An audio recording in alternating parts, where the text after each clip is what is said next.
Hello, good evening everyone. My name is Kirti Agrawal and today I am going to teach nutrition in animals. This is the second chapter from class 7.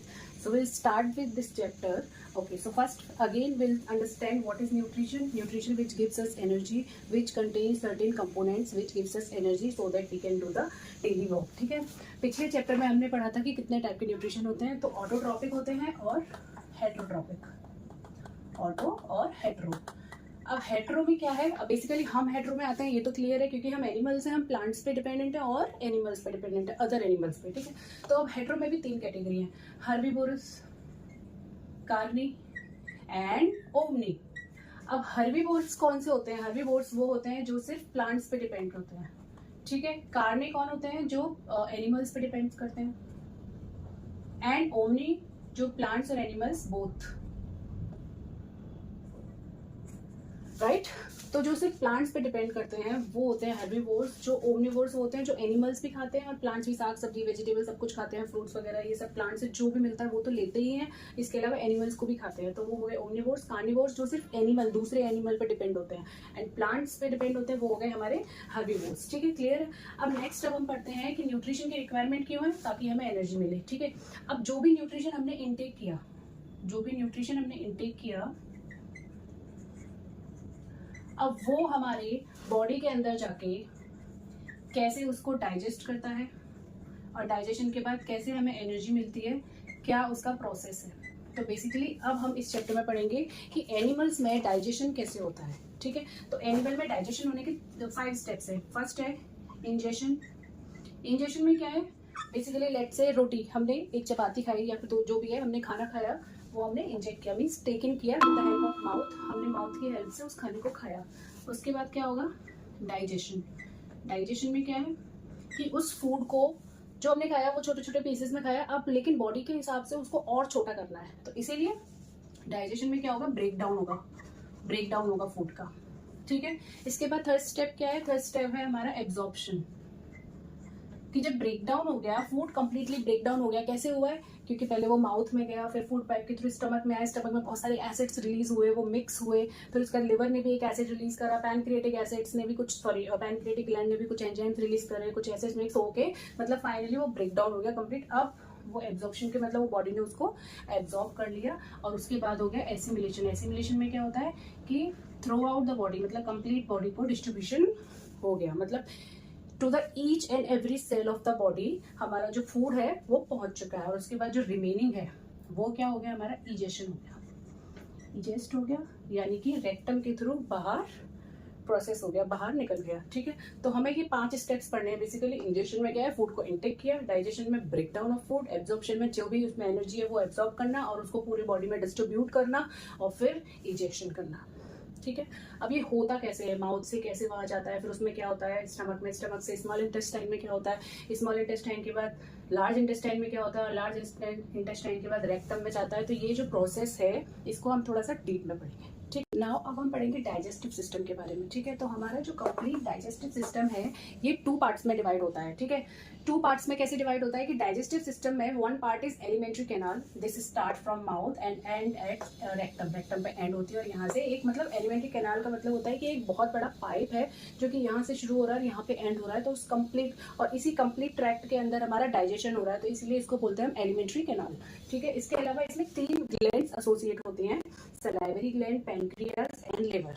ठीक है, तो ये तीनों glands का अपना अपना function है. ये क्या करती हैं? ये जैसे एक एंजाइम रिलीज करती है जो कि हेल्पफुल होता है डाइजेशन के लिए. पैनक्रियास भी कुछ एंजाइम्स रिलीज करती हैं, डाइजेस्टिव जूसेस रिलीज करती हैं जो कि फूड को ब्रेक डाउन करने में हेल्प करता है. लिवर जो है बाइल जूस जिसमें स्टोर होता है लिवर में. तो ये क्या होता है? गाल ब्लैडर के अंदर एक बाइल जूस होता है जो कि बाइल जूस क्या करता है? एक्टिवेट करता है डाइजेस्टिव जूसेस को, ताकि वो जो फूड है वो ब्रेक डाउन हो जाए. तो लिवर का सबका मतलब जो प्रोटीन है, जो कॉम्प्लेक्स फूड है वो ब्रेक डाउन हो जाए. अगर फैट्स है, बेसिकली लिवर क्या करता है? फैट्स को फैटी एसिड्स में कन्वर्ट करता है. ठीक है, तो सबका अपना अपना फंक्शन है. तो हम शुरू करेंगे एलिमेंट्री कैनाल से. तो फर्स्ट स्टेप हमारा क्या है? Buccal cavity. अब बकल कैविटी और हम बोल सकते हैं माउथ. ठीक है, तो इसमें क्या है? बकल कैविटी में क्या हो रहा है कि हमारा जो इंजेक्शन हो रहा है फूड का, कि हमने लेट से रोटी खाई. ठीक है, अब इसके बाद क्या होगा? हमने रोटी खाई, फिर क्या होगा? इसके अंदर क्या क्या है? टीथ है. टीथ क्या करेंगे, उस रोटी को बिल्कुल च्यू कर देंगे, ठीक है। टंग है, टंग क्या करती है, उसको हेल्प करती है मिक्सिंग करने में। जो भी फूड हमने खाया है वो सारा फूड जो है मिक्स हो जाएगा with the help of tongue. Tongue बोलने में भी हेल्प करती है। क्या क्या फंक्शन हो गए टंग के, कि टंग सारा फूड को मिक्स करती है और उसके अलावा बोलने में भी हेल्प करती है। इसके अलावा और क्या है, इसमें एक माउथ के अंदर टंग के नीचे टंग के नीचे एक सलाइवरी ग्लैंड होती है। तो वो क्या करती है, एक लिक्विड रिलीज करती है, मीन्स सलाइवा सलाइवा रिलीज करती है। उस सलाइवा के अंदर एक एंजाइम होता है जिसका नाम होता है अमाइलेज, ठीक है। तो अब क्या है, सलाइवा रिलीज हो गया तो बेसिकली क्या हो गया, जो फूड है उसके अंदर सलाइवा का फंक्शन क्या है कि वो उसने उस फूड को गीला किया, मिक्स किया, मॉइस्ट किया, ठीक है। टीथ ने उसको च्यू किया और टंग ने उसको हेल्प किया मिक्स करने में, ठीक है। तो बेसिकली टंग ने अपना फंक्शन परफॉर्म किया, सलाइवा ने अपना फंक्शन किया कि वो फूड के साथ मिक्स हो गया, उसको मॉइस्ट किया और फूड में जो स्टार्च प्रेजेंट है उसको उसने शुगर में कन्वर्ट किया। तो हमारे क्या क्या पार्ट्स होते हैं इसमें, कि माउथ के अंदर टीथ है, सलाइवा है और टंग है, ठीक है। टीथ ने क्या फंक्शन किया, च्यू किया फूड को, ठीक है। सलाइवा ने क्या किया, सलाइवा मिक्स हो गया फूड के साथ और कन्वर्ट किया स्टार्च को शुगर में, ठीक है। और टंग ने क्या किया, स्पीकिंग में तो हेल्प करता ही है टंग। इसके अलावा टंग का और क्या काम है, टंग क्या करता है, मिक्स करता है फूड को, मिक्स फूड विथ सलाइवा, ठीक है। तो ये हो गया इसका फंक्शन। तो अभी अब टीथ हमारे 4 तरह के होते हैं, मोलर होते हैं, प्री मोलर्स होते हैं, कैनाइन्स होते हैं, इंसिजर्स होते हैं, ठीक है। अब लेकिन ये इतना 7th में इनको इतना पढ़ने की जरूरत नहीं है, बट फिर भी मैं एक बार बता देती हूँ कि हमारे 4 टाइप्स के टीथ होते हैं, मोलर्स होते हैं, प्री मोलर्स होते हैं, कैनाइन्स होते हैं, इंसिजर्स होते हैं, ठीक है। मोलर्स मतलब दाढ़ जो होती है, ये हमारी टोटल 6 होती है।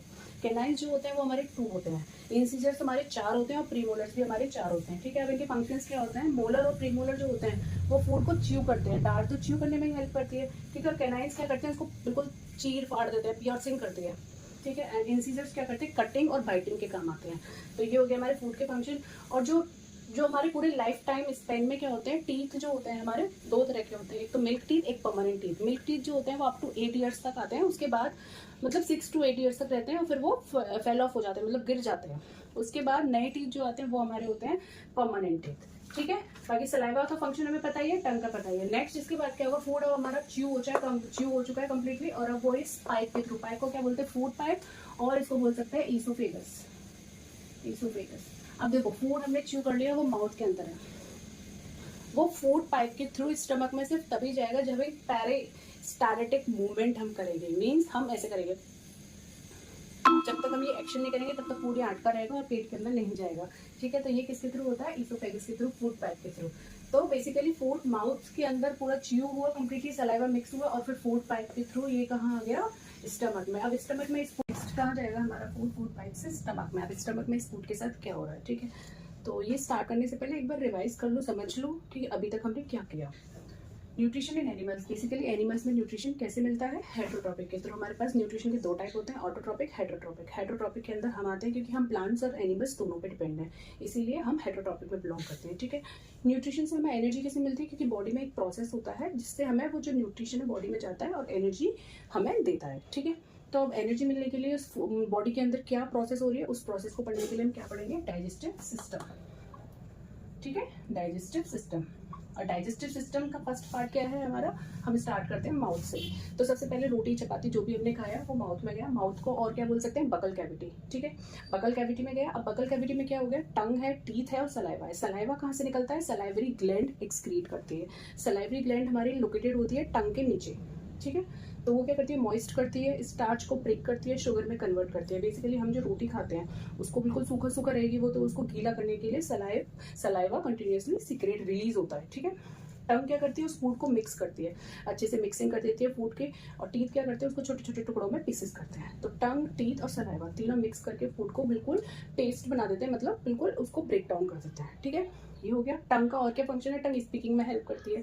टंग क्या है, फ्लैशी मस्कुलर स्ट्रक्चर है जो कि स्टार्ट होती है एंड ऑफ द माउथ से फ्रंट तक, ठीक है।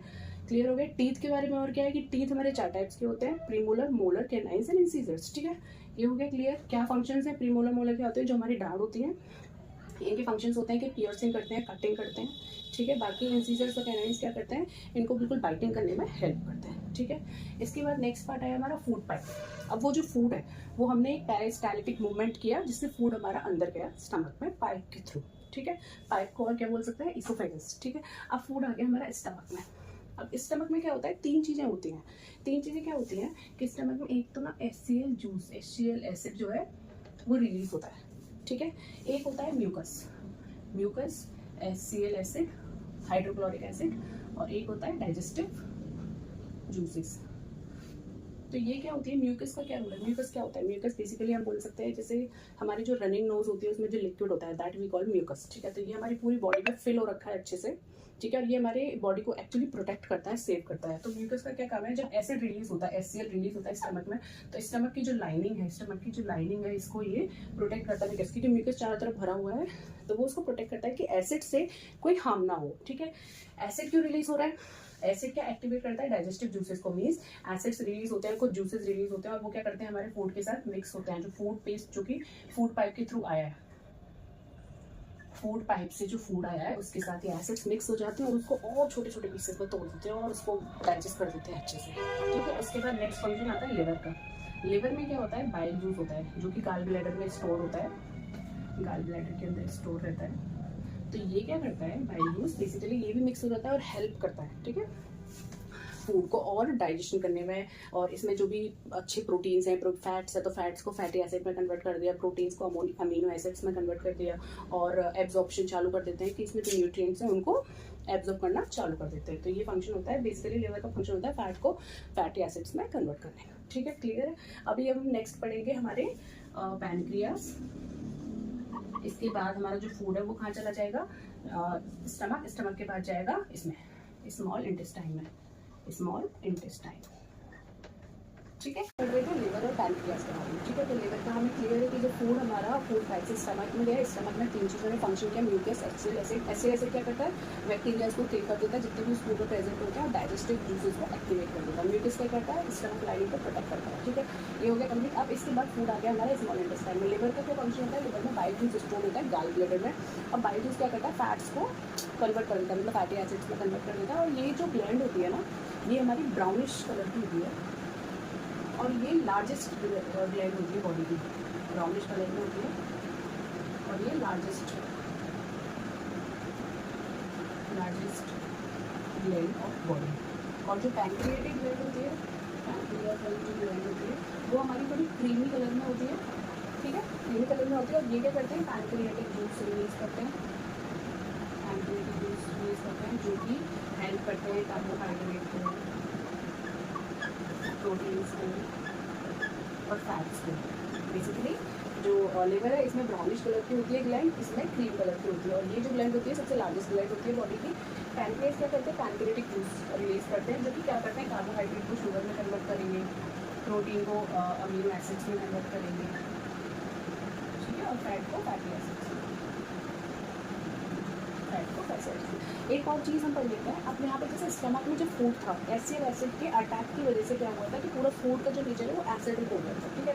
तो लिवर में क्या होता है, थोड़ा सा हेल्प करता है उस एसिडिक को बेसिक करने में, मीन्स नॉर्मलाइज करने में लिवर जो है हेल्प भी करता है, ठीक है। दूसरी चीज़ क्या है कि कई बार एसिड बहुत ज़्यादा रिलीज होता है तो उसकी वजह से हमें एसिडिटी हो जाती है। कई बार एसिडिटी होती है ना, किस वजह से होती है, HCl एसिड एसिड में रिलीज हो जाता है इस वजह से, जिसकी वजह से हम कुछ इनो वगैरह लेते हैं ताकि वो न्यूट्रलाइज हो जाए।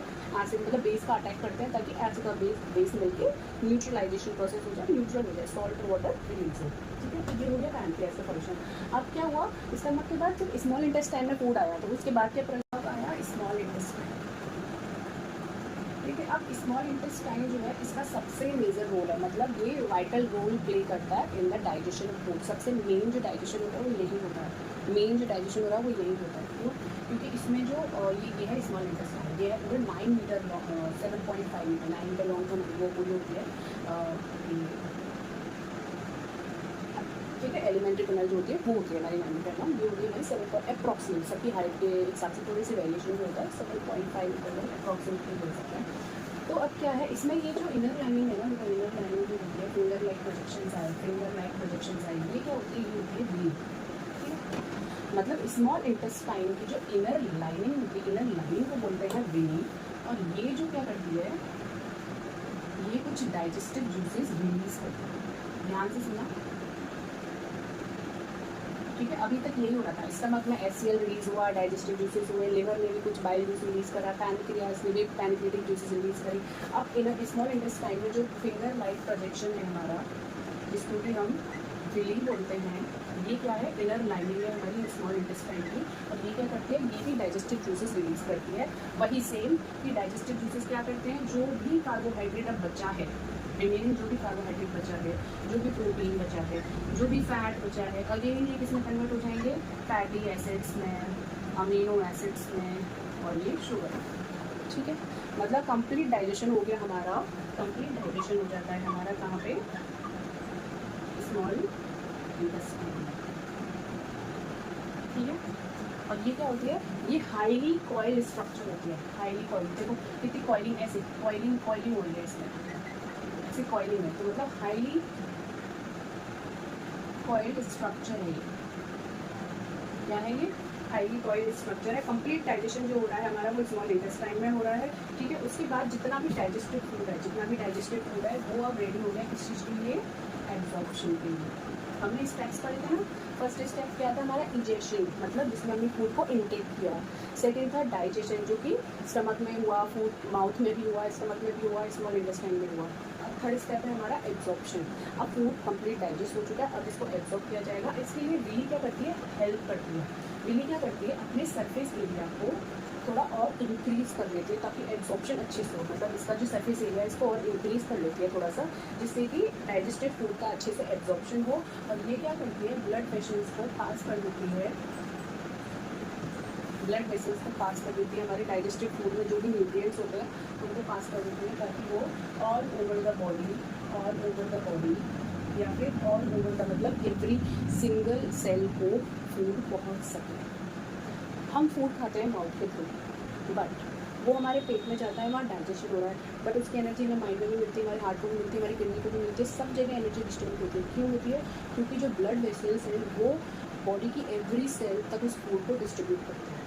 ब्लड वेसल्स को फूड कौन पहुँचा रहा है, विली। तो विली के क्या क्या फंक्शन हो गए, तो विली के फिंगर लाइक प्रोजेक्शन है, विली डाइजेस्टिव जूसेस रिलीज करती है, जो कि कंप्लीट डाइजेशन के लिए रिस्पॉन्सिबल है। विली क्या करती है, अपनी सरफेस एरिया को बड़ा कर लेती है, जो कि पूरे अच्छे से एब्जॉर्प्शन हो सके, न्यूट्रिएंट्स का, फूड का एब्जॉर्प्शन हो सके। और फिर उसके बाद ब्लड वेसल्स को वो फूड पास करती है, और ब्लड वेसल्स क्या करता है, पूरे ऑल ओवर बॉडी में, ब्रेन में, हार्ट में, किडनी में, सब जगह उस फूड को डिस्ट्रीब्यूट करती है।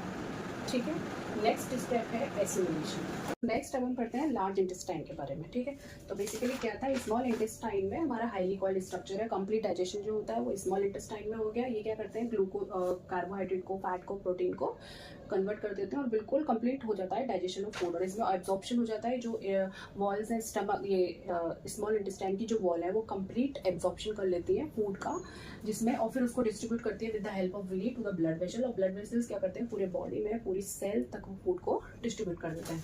इसके बाद क्या होता है, एब्जॉर्प्शन के बाद एसिमिलेशन ऑफ फूड।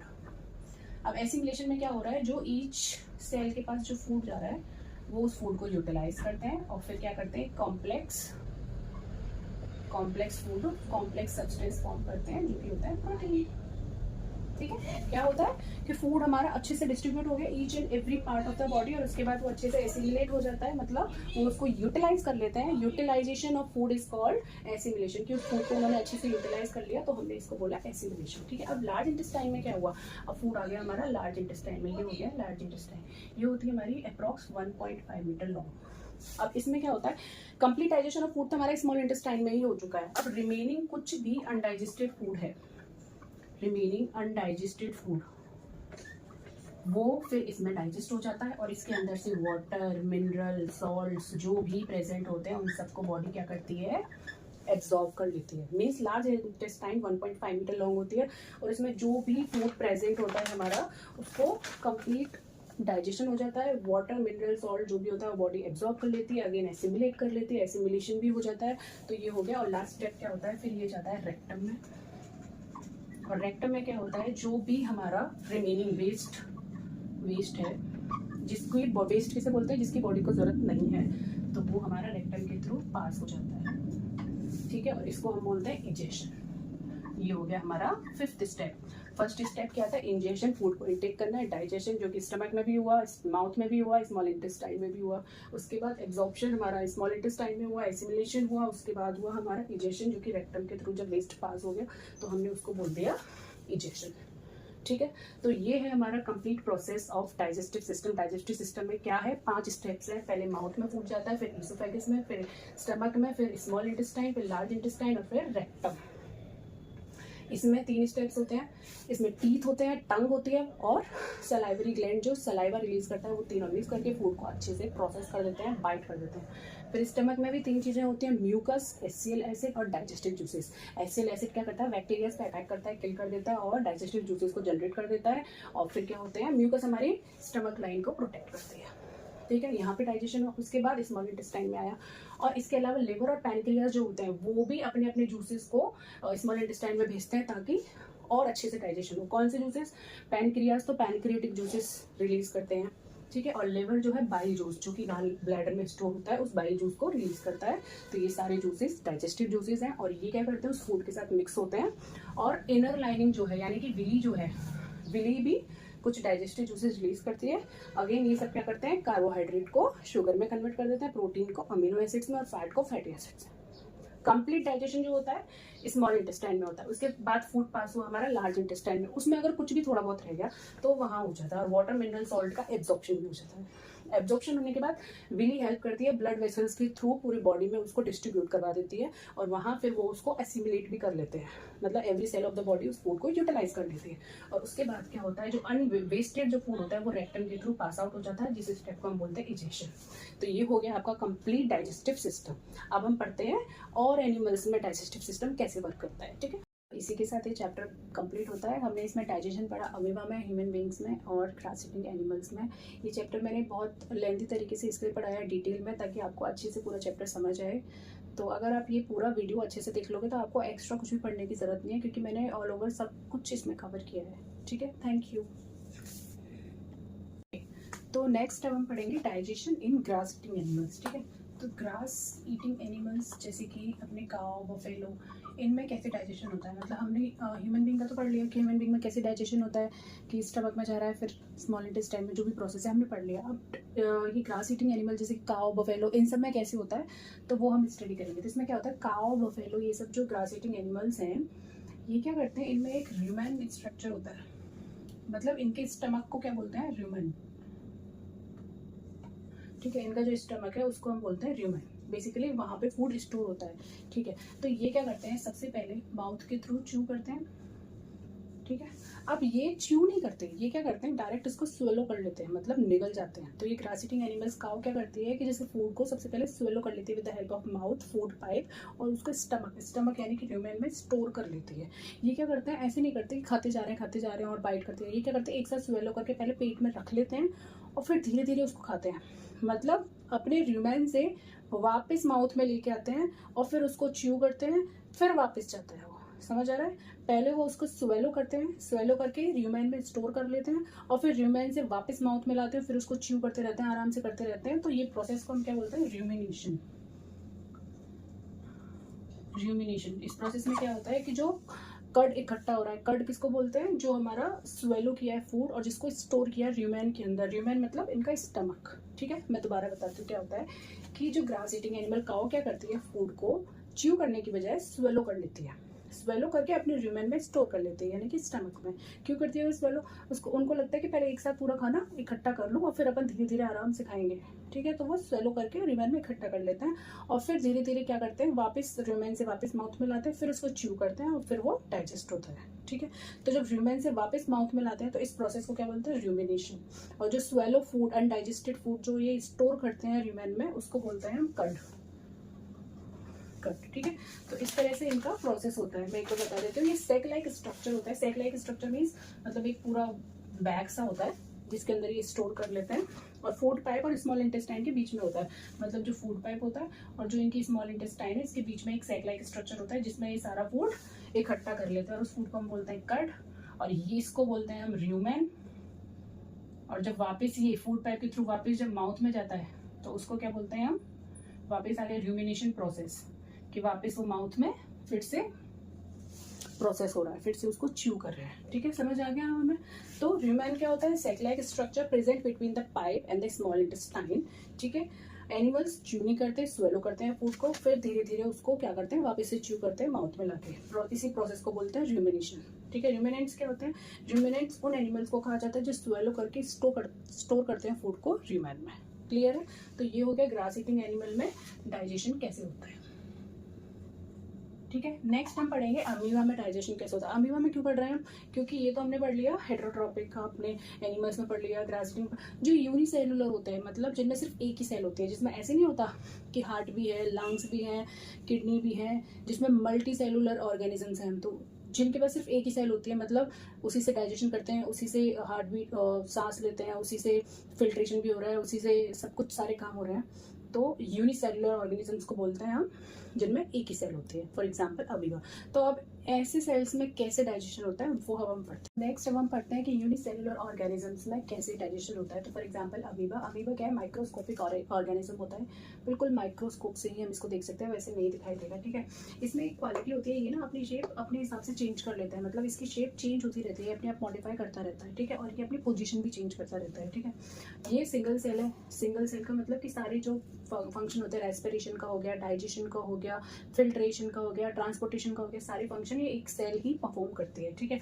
इवन जो डाइजेशन वाला काम है जो इस सेल के अंदर होता है, उसमें भी इजेशन, इंजेशन, फिर एसिमिलेशन, एब्जॉर्प्शन, डाइजेशन, सारे स्टेप्स इस एक ही सेल के अंदर सब कुछ होता है, ठीक है।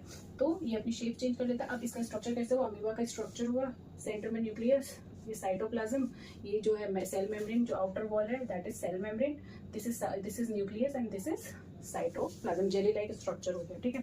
अब ये क्या करती है, जब भी इसको फूड लेना होता है ना, तो ये अपनी शेप को चेंज कर लेती है, मतलब इसकी शेप फिंगर लाइक प्रोजेक्शन को इस तरीके से बना लेती है अपनी शेप को, ताकि फूड अंदर आ जाए इस तरह से, मतलब एक स्पेस ले लेती है जिसमें फूड को लिया जा सकता है। तो इस जो शेप है इसकी फिंगर लाइक प्रोजेक्शन है, इसको बोलते हैं सूडोपोडिया।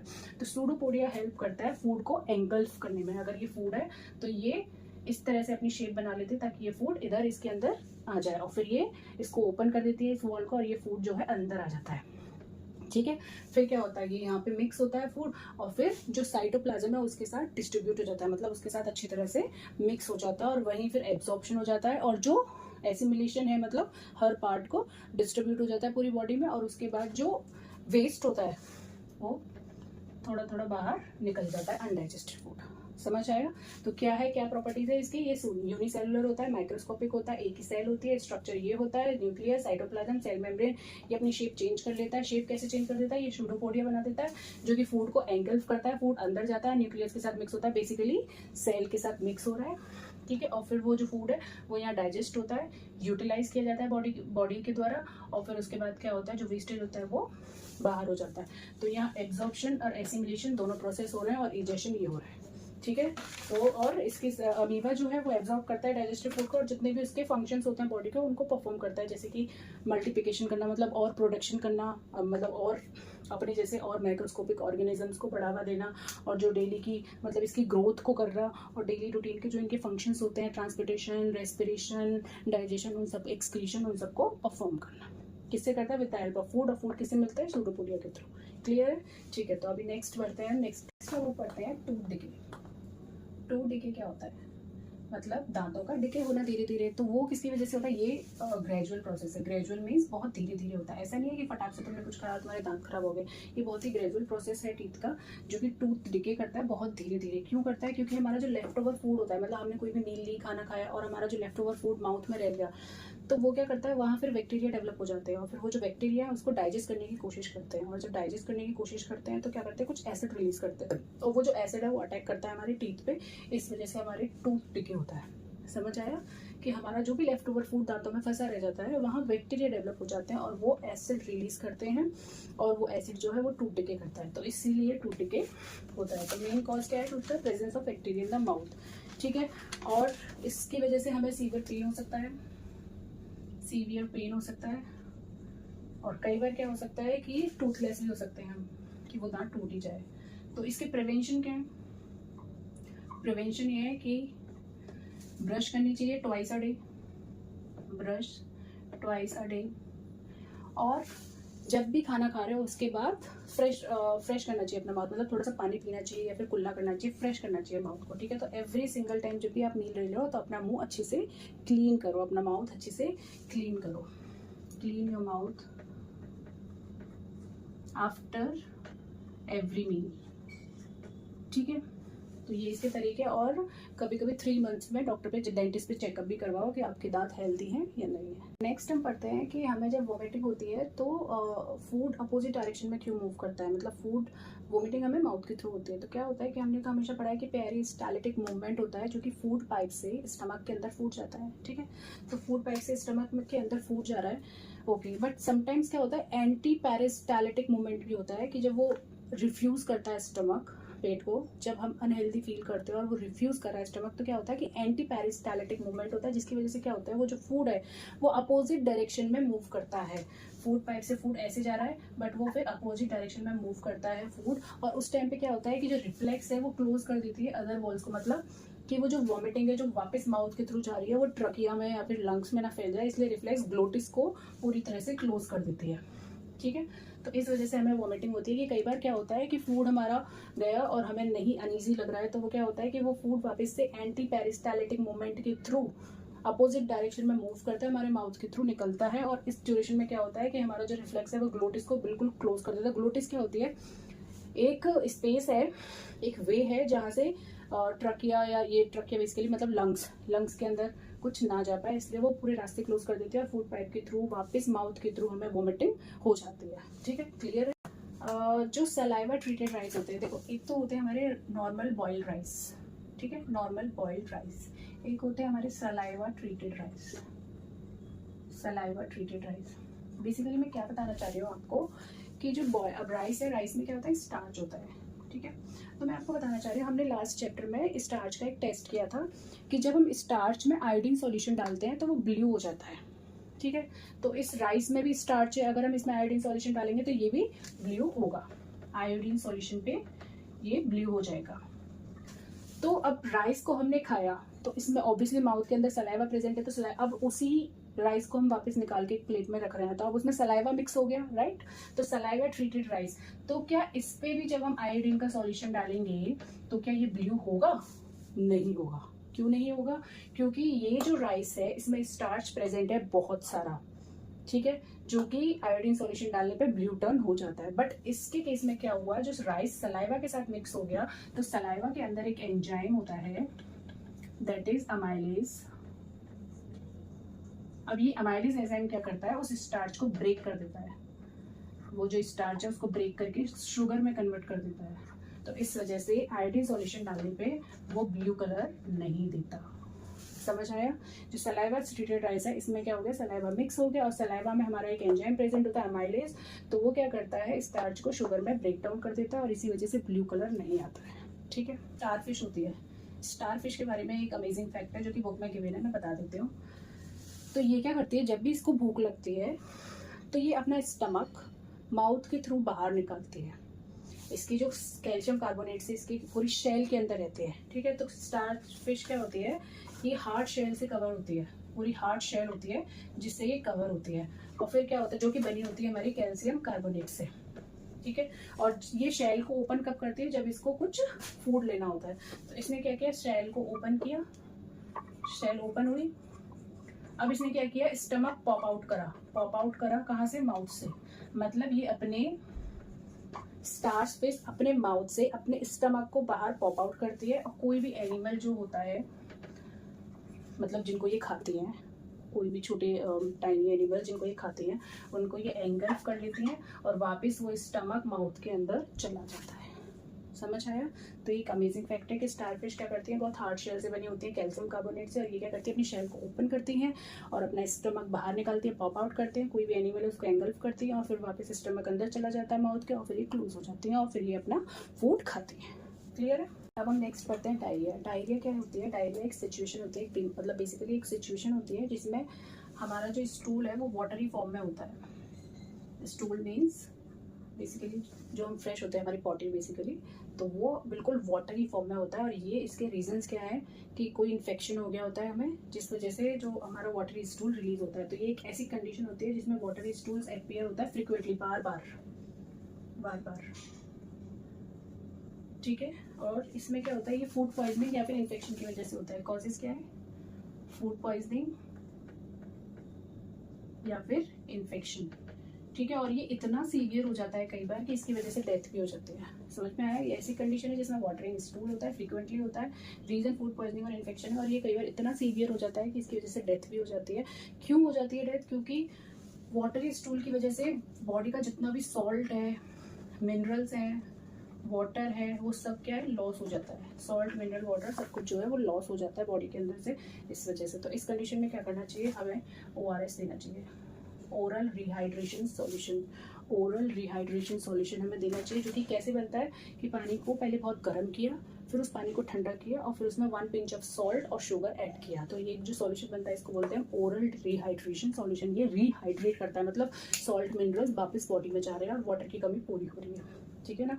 कैसे बनाते हैं इसको, कि पानी को पहले अच्छे से बॉईल किया, फिर अच्छे से ठंडा करते हैं और फिर उसमें शुगर और सॉल्ट ऐड करके वो सॉल्यूशन बनाते हैं जिसे हम बोलते हैं ORS। और इसको दिया जाता है पेशेंट को एट अ सर्टेन इंटरवल, ताकि उसकी इम्प्रूव हो सके हेल्थ।